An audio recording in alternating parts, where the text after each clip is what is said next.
क्या रणनीतियाँ रहेंगी कांग्रेस की? अगर कांग्रेस जीतती है तो क्या जनता को सौगात दी जाएगी या क्या जनता का? पिछले कार्यकाल में भंडारी जी ने रेसाई डैम जो पार्वती परियोजना है वो स्वीकृत कराया था विपक्ष में रहते हुए। अब हमारी मांग ये है कि उससे जो सिंचाई का जो मामला है वो ज़्यादा से ज़्यादा गाँव में नहर पहुँचे, उसकी किसानों को लाभ मिले। बहुत अच्छी सी और विकास किया है विपक्ष में रहते हुए। विधायक ने जितना विकास किया मुझे नहीं लगता कि अभी तक किसी ने विपक्ष में रहते हुए इतना विकास किया हो। क्षेत्र में अभी ज़्यादा टक्कर किसकी हो सकती है? क्या भाजपा का आपको लग रहा है कि बहुत ज़्यादा उनका वर्चस्व अभी है कि भाई सत्ता पक्ष में बड़े बड़े स्टार प्रचारक यहाँ पर आकर प्रचार प्रसार कर रहे हैं, तो उसका क्या प्रभाव जनता पर पड़ता है? टक्कर मुझे नहीं लगता टक्कर है। भंडारी जी एक तक तो है और स्टार प्रचारक तो ऐसा है कि बीजेपी ने बड़े बड़े केंद्रीय मंत्रियों को उतार दिया चुनाव में और ये सब हारेंगे। जनता जो है 20 साल में परेशान हो गई है, जनता परिवर्तन करने की मोड़ है। भंडारी जी कैसे क्या करा उन्होंने? हाँ तो क्या मोहन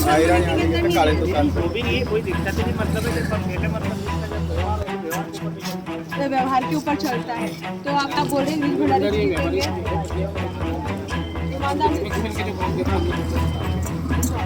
आपका क्या नाम है? आप बताइए क्यों जीतेंगे भंडारी जी, क्या कारण है? अच्छे इंसान है, हमारे पास क्या है उनमें और काम भी किया है, अच्छे काम कर रहे हैं। मध्य प्रदेश में बदलाव चाहिए, कांग्रेस को ही आना चाहिए, भारी मतों से आना चाहिए। क्यों आना चाहिए कांग्रेस? क्योंकि कांग्रेस में इतनी पावर है, इतनी दम है, क्योंकि मध्य प्रदेश को चला सके। भाजपा में इतनी दम नहीं है कि वो चला सके। अभी तक पिछले 20 साल से जो भाजपा महंगाई देखो कितनी बढ़ गई है, जो चीज है वो सब देखो कितनी। नमस्कार, मैं हूं अंकिता जोशी और चुनावी हलचल जोरों शोरों से यहाँ पर चल रही है। मैं फिलहाल स्थित हूँ तहसील परिसर में, जहाँ पर अभी नामांकन के फॉर्म डाले जाने हैं। तो यहाँ पर अभी कांग्रेस, भाजपा और आम आदमी पार्टी के फॉर्म डाले जाने हैं। तो हम आज यहाँ पर जो प्रचारक और ये जो लोग मौजूद हैं, जानते हैं कि भाई किसका सिक्का चलेगा, क्या होगा, क्या होगी आगे की रणनीति। आइए जानते हैं। क्या नाम है आपका? जैसे कि विधानसभा चुनाव आने में है और इससे पहले का कार्यकाल भाजपा का रहा है और इससे पहले का जो भी कार्यकाल रहा है, आगे क्या आने वाला हो सकता है? या फिर अगर आपके प्रत्याशी जीतते हैं या कोई और प्रत्याशी जीतते हैं तो उसमें क्या संभावनाएं बैठेगी लोगों की, जनता के लिए? कांग्रेस की सरकार बन रही है, नरसिंहगढ़ से भंडारी जी जो है कांग्रेस के प्रत्याशी हैं और निश्चित रूप से जीत हो रही है। क्या रणनीतियाँ रहेंगी कांग्रेस की? अगर कांग्रेस जीतती है तो क्या जनता को सौगात दी जाएगी या क्या जनता का? पिछले कार्यकाल में भंडारी जी ने रेसाई डैम जो पार्वती परियोजना है वो स्वीकृत कराया था विपक्ष में रहते हुए। अब हमारी मांग ये है कि उससे जो सिंचाई का जो मामला है वो ज़्यादा से ज़्यादा गाँव में नहर पहुँचे, उसकी किसानों को लाभ मिले। और इसके अलावा जैसे कुरावर है, कुरावर में कॉलेज की मांग, खेल मैदान की मांग ये बहुत दिनों से चली आ रही है, वो पूरी करवाएंगे। इसके अलावा युवाओं को रोज़गार दिलवाने के लिए जैसे कमलनाथ जी ने वचन पत्र में शामिल किया है कि युवाओं को रोज़गार 2 लाख रोज़गार देंगे। उसके बाद मतलब 100 रुपये 2 यूनिट तक बिजली बिल माफ़ है और 200 यूनिट हाफ है। किसानों को 5 हाथ पावर तक का कनेक्शन मुफ्त है। बहुत सारी योजनाएं हैं वचन पत्र में, उन सबको पूरा करेंगे। जैसे कि गिरीश भंडारी जी पहले भी विधायक रह चुके हैं, उनके कार्यकाल में क्या स्थिति थी नरसिंहगढ़ विधानसभा क्षेत्र?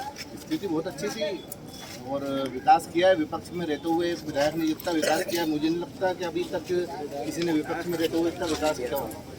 जैसे कि मोहन शर्मा का कार्यकाल भी 10 साल रहा है, पूरा विधानसभा क्षेत्र इस चीज़ को जानता है। उस समय क्या हालात थे नगर के, या अगर ऐसा होता है कि मोहन शर्मा जीत जाते तो नगर के क्या हालात हो सकते हैं?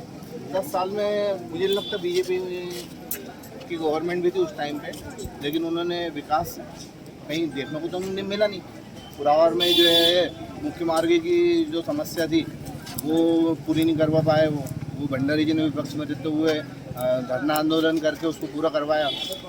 इसके अलावा मतलब भ्रष्टाचार चरम सीमा पर पहुंच गया। जैसे विधानसभा क्षेत्र में अभी ज़्यादा टक्कर किसकी हो सकती है? क्या भाजपा का आपको लग रहा है कि बहुत ज़्यादा उनका वर्चस्व अभी है कि भाई सत्ता पक्ष में बड़े बड़े स्टार प्रचारक यहाँ पर आकर प्रचार प्रसार कर रहे हैं, तो उसका क्या प्रभाव जनता पर पड़ सकता है? टक्कर मुझे नहीं लगता टक्कर है। भंडारी जी एक तरफा जीत रहे हैं और स्टार प्रचारक तो ऐसा है कि बीजेपी ने बड़े बड़े केंद्रीय मंत्रियों को उतार दिया चुनाव में और ये सब हारेंगे। जनता जो है 20 साल में परेशान हो गई है, जनता परिवर्तन करने के मूड में है। तो सुना आपने कि जनता परिवर्तन करने के मूड में है। हम और लोगों से जानते हैं, क्या नाम है आपका? क्या लगता है आपको कौन जीतेगा?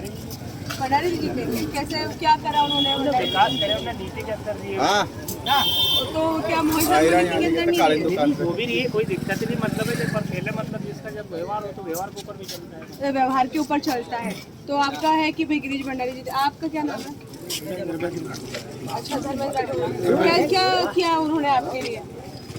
गिरीश भंडारी जी आप बोल रहे हैं गिरीश भंडारी जी जीतेंगे, ईमानदार नेता हैं। जो काम देखा हमने अच्छा, तो आपका क्या नाम है? आप बताइए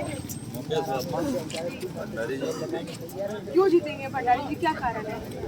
अच्छे इंसान है, हमारी पार्टी के, उनकी पार्टी के में और काम भी किया है, अच्छे काम कर रहा है। तो सुना आपने यहाँ पर भंडारी जी का ज़्यादा वर्चस्व चल रहा है, मतलब ये पार्टी वाइज काम ले सकते हैं। यहाँ पर आप देख सकते हैं सिरों पर कुर्सी लगाकर जानते हैं। क्या नाम है आपका? कमल सिंह चौहान। हमें मध्य प्रदेश में बदलाव चाहिए, कांग्रेस को ही आना चाहिए, भारी मतों से आना चाहिए। क्यों आना चाहिए कांग्रेस? क्योंकि कांग्रेस में इतनी पावर है, इतनी दम है, क्योंकि मध्य प्रदेश को चला सके। भाजपा में इतनी दम नहीं है कि वो चला सके। अभी तक पिछले 20 साल से तो भाजपा महंगाई देखो कितनी बढ़ गई है, जो चीज है वो सब देखो कितनी बढ़ गई है। किसानों को कुछ मिल नहीं रहा है, बिल्कुल हालत खराब है किसान की। अगर कांग्रेस आएगी तो बहुत आगे तक जाएगी। किसानों को वो देखते बिजली बिल अधिक आ रहा है, सब सिस्टम इतना भारी की वजह से किसान जी नहीं सकते। ये सरकार में किसान नहीं जी सकते। तो नरेंद्र मोदी तो बोल रहे कि हम 6,000 रुपए साल किसान 6,000 रुपए में कोई एक साल थोड़ी जी लेगा किसान। किसान को भी कुछ चाहिए। तो फिर क्या चाहते हैं आप? हम चाहते हैं बदलाव होना